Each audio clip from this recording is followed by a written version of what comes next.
morning student, my name is Nikita.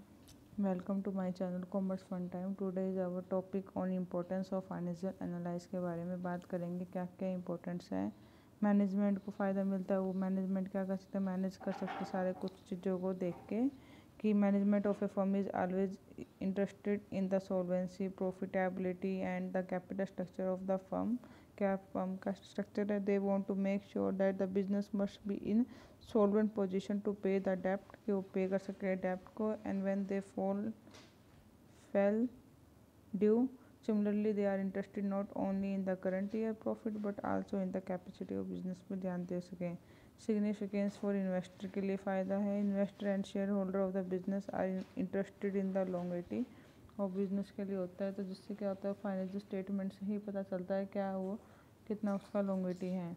Significance for creditor, creditor को फ़ायदे क्या, there are two type of creditor, short term creditor, long term creditor, लंबे समय के।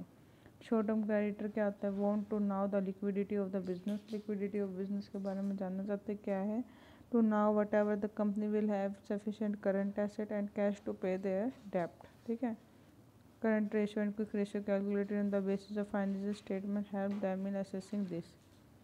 उसके बाद लॉन्ग टर्म क्रेडिटर क्या है, the company will able to pay interest, pay कर पाएगी या नहीं कर पाएगी, the company will be able to pay their डेप्ट, ये सब।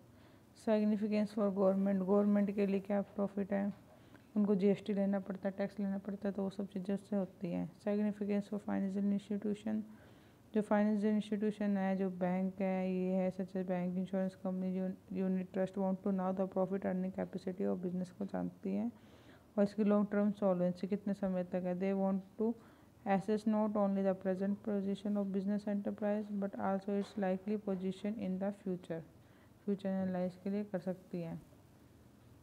सिग्निफिकेंस फॉर एम्प्लॉयज़ के लिए भी बेनिफिट है, analyse of financial statement help ताकि उनको सैलरी टाइम पे दे पाएंगे या नहीं दे पाएंगे, बोनस देंगे या नहीं देंगे। Significance for stock exchange authority के लिए कि इसको अर्निंग पर शेयर कितने कितने इसको पैक देते हैं। और signification for taxation authority, tax के लिए भी ज़रूरी है कि the analyse of financial statement of a company to know whatever the financial statement have been prepare in according with legal provision के हिसाब से बना रही या नहीं बना रही।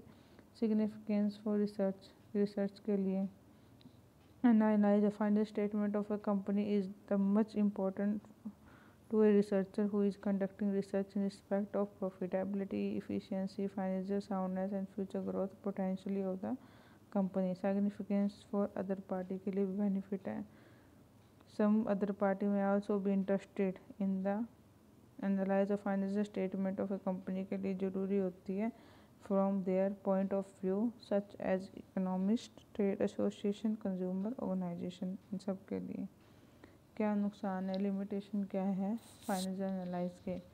Limitation of financial statement, financial analyse is based on financial statement, दोनों बेस है, मगर but financial statement themselves suffer from certain limitation से सफ़र कर रही है। Has the limitation of financial statement क्या है कि जैसे sometimes the information given in financial statement are incomplete, incomplete होती है, अकाउंटिंग कॉन्सेप्ट फॉलो नहीं करती, सब होते हैं। विंडो ड्रेसिंग, चीटिंग करते हैं, इसमें गलत दिखाते हैं।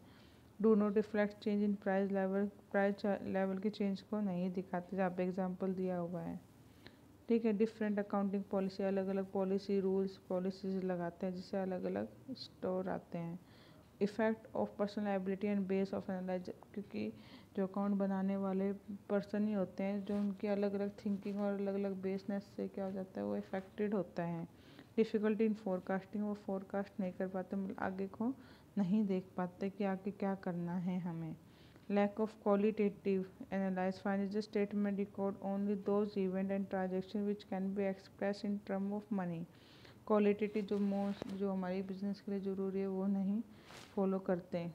Limitation use of single year analyse of financial statement, result obtain from financial analyse assume significance only when compared with the figure of previous period के साथ। जैसे the profit of a firm to sale is 12%, whatever this is satisfied or not depending on the previous पे depend करती है ये सब। ठीक है, तो यहाँ तक हमारी ये पूरी हो चुकी है हमारे चैप्टर। उसके बाद हमारा कल से अगला चैप्टर स्टार्ट होगा कंपैरेटिव स्टेटमेंट।